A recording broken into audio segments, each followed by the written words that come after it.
अस्सलाम वालेकुम फ्रेंड्स, आज मैं अपने किचन में बनाने जा रही हूँ टोमेटो केचप, वो भी हाइजीनिक विदाउट प्रिजर्वेटिव और एकदम मिनटों में। तो चलिए, मैंने ले लिए हैं ये 800 ग्राम टमाटर। ये लाल लाल टमाटर लिए हैं मैंने और इन्हें इस तरह से रफली चॉप कर लिया है। और ये ले लिए हैं 4 से 5 मैंने लहसुन की जवें। आपकी अगर छोटे हो तो आप क्वांटिटी डबल कर दीजिएगा। 1 इंच की अदरक ली है, इस तरह से रफली चॉप कर लिया है। और एक छोटी वाली प्याज ली है, उसे भी रफली चॉप कर लिया है। ये हम बॉईल करते में अपने टमाटरों में डालेंगे। तो चलिए बॉईल करना शुरू करते हैं। तो मैंने 2 से 3 टेबल स्पून अपना बेस पे पानी डाल दिया है। उसके बाद मैं इसमें ऐड कर रही हूँ ये सभी टमाटर जो मैंने पहले से काट के रखे हुए थे, इन्हें सभी को ऐड कर देंगे। और वो वाले कटे हुए मसाले जो मैंने आपको मेंशन किए थे पहले से, वो आप इसमें ऐड कर देंगे।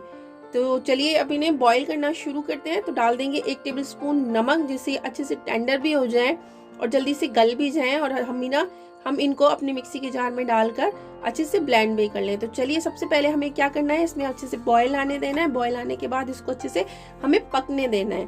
तो चलिए इसे शुरू करते हैं। अच्छे से मिला देते हैं इस नमक को, जो ऊपर से नीचे तक सभी टमाटरों पे ये मिल जाए, और ताकि इस टमाटर की वजह से हमारे टमाटर जल्दी से गल जाएं। तो मैं डाल रही हूँ इसमें 2 सूखी हुई लाल मिर्चें, क्योंकि हमने इसमें मिर्ची नहीं डाली और मिर्ची डालनी भी ज़रूरी है, थोड़ी सी स्पाइसी होनी भी ज़रूरी है। अगर आपको कम स्पाइसी चाहिए तो आप मिर्चों को स्किप कर दीजिएगा, क्योंकि हम आगे रेड वाली मिर्ची डालेंगे। तो आप देख सकते हैं हमारे टमाटर अच्छे से टेंडर होने शुरू हो गए हैं, क्योंकि इसकी जो स्किन है वो उतरने लगी है। अगर आप चाहें तो इसी टाइम पर उतार लें, नहीं तो हम जब छानेंगे तो ऑटोमेटिकली अपने आप ही हमारी छन्नी में इसकी जो ऊपर का परत होगा वो उतर जाएगा। तो आप देख सकते हैं अच्छे से टमाटर गलना शुरू हो गए हैं। इन्होंने अच्छा खासा पानी छोड़ दिया। बस इस पानी को हम थोड़ा सा ड्राई कर लेंगे। पानी जब तक हमारा ड्राई नहीं होएगा, जब तक हम अपनी टमाटो केचप को पीस नहीं सकते। तो आप देख सकते हैं ये अच्छे से ड्राई भी हो गई है और मैंने इसको ठंडा भी कर लिया है। ठंडा कर ही पीसे, गरम जार नहीं पीसे, नहीं तो उसका ढकना उड़कर सारा आपका किचन पूरा टमाटो केचप में गंदा हो जाएगा। तो ये ठंडी हो चुकी है। मैं इसको अब मिक्सी के जार में डालकर ब्लेंड कर रही हूँ। अच्छे से ब्लेंड कर लें, बिल्कुल फाइन पेस्ट बना लेना है हमें इसका। तो ये देखिए, बस इसका कैप लगाएंगे और हम इसको ब्लेंड कर लेंगे अच्छे से, बिल्कुल प्योरी बना लेंगे इसकी। तो आप देख सकते हैं मैंने इसकी प्योरी बना ली है। ये देखिए, मैं आपको चम्मच से भी दिखाती हूँ इसकी कंसिस्टेंसी। ये देखिए, इस तरह की कंसिस्टेंसी। हम इसको दोबारा फिर से पकाएंगे। तो मैं लेती हूँ एक बड़ा सा बाउल और उस पर रख लेते हैं छन्नी। और इस सारे जो प्योरी है हमने इसमें डाल दी है छन्नी में, और उसको चम्मच की हेल्प से थोड़ा सा प्रेस कर करके, बिल्कुल एकदम से नहीं निकलेगी, जैसे पानी या दूध इसमें निकल जाता है। हमें चम्मच की हेल्प से ही इसको थोड़ा सा प्रेस कर करके निकालना है। थोड़ी सी मेहनत लगेगी, ज़्यादा नहीं लगेगी, पर खानी भी तो हमें ही है, टेस्टी टेस्टी। तो ये देखिए, आप देख सकते हैं कितने अच्छे से हमारी टमाटो केचप छन्नी में छन रही है। तो आप देख सकते हैं ये बाकी जो मटेरियल इसका बचा है उसको बिल्कुल फेंक दें। देख सकते हैं मैंने सारी टमाटो प्यूरी अपनी छन्नी में डालकर छान ली थी। ये सारी टोटल टमाटो प्यूरी 800 ग्राम टमाटर की। तो चलिए अब हम इसे पकाना शुरू करते हैं। तो मैं ले लेती हूँ एक कढ़ाई, और इस कढ़ाई में हमें कुछ नहीं डालना है सिवाय बस अपनी टमाटो प्यूरी। अच्छे से पकाना है, बस 2 या 3 इंग्रेडिएंट्स हमें ऐड करने हैं, ताकि ये हमारी प्रिजर्वेटिव भी बन जाए, टेस्ट भी इसका इन्हेंस हो जाए। हमने मीठा डाला नहीं है, मीठा भी डालेंगे।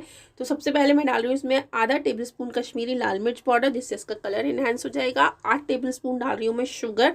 ये छोटा वाला मग है, इससे नाप कर डाल रही हूँ मैं। और इसके बाद मैं डालूंगी इसमें 3 टेबल स्पून विनेगर, जो इसको प्रिजर्वेटिव भी करेगा और इसको 1 से 1.5 महीना हम अच्छे से रख भी सकते हैं। बस इसमें हार्डली और कोई इंग्रेडिएंट्स नहीं जाता, बस इसको अच्छे से पका लेना है। मैं आपको टिप भी बताती हूँ कि हमें इसको चेक कैसे करना है।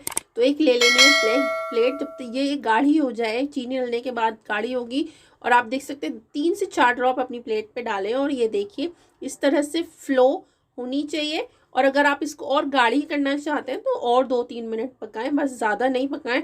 बहुत गाढ़ी हो जाएगी तो ये बिल्कुल जमने भी लगेगी।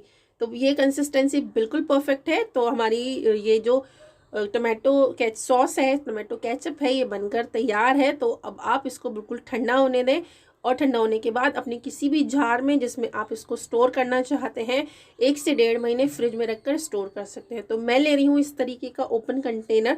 मेरे बच्चे बहुत शौक से खाते हैं, आराम से इजीली इसमें हैंडल कर सकें, इसीलिए मैं इसको इसमें स्टोर कर रही हूँ। तो आप देख सकते हैं कितनी अच्छी हमारी टोमेटो केचप बनकर तैयार हो गई है। आप अनलिमिटेड चीज़ों के साथ इसको सर्व कर सकते हैं, puri, paratha, pakodi, kachori, even everything, pizza, sauce, burger, कुछ भी, हर चीज़ के साथ ये सर्व की जाती है। तो और मैं ये देखिए मैंने अपने बच्चों के लिए फ्रेंच फ्राइज़ बनाकर रखे हुए थे। आपसे रेसिपी मैं शॉर्ट में इंट्रोड्यूस कर चुकी हूँ, तो आप मेरी इस रेसिपी को ज़रूर से ट्राई करें। जो लोग नए हैं वो बेल आइकन को ज़रूर दबा लें ताकि आने वाली मेरी हर फ्री में देखने के लिए मिले। और मेरे चैनल को लाइक करें, शेयर करें, सब्सक्राइब करना ना भूलें। तो चलती हूँ, अल्लाह।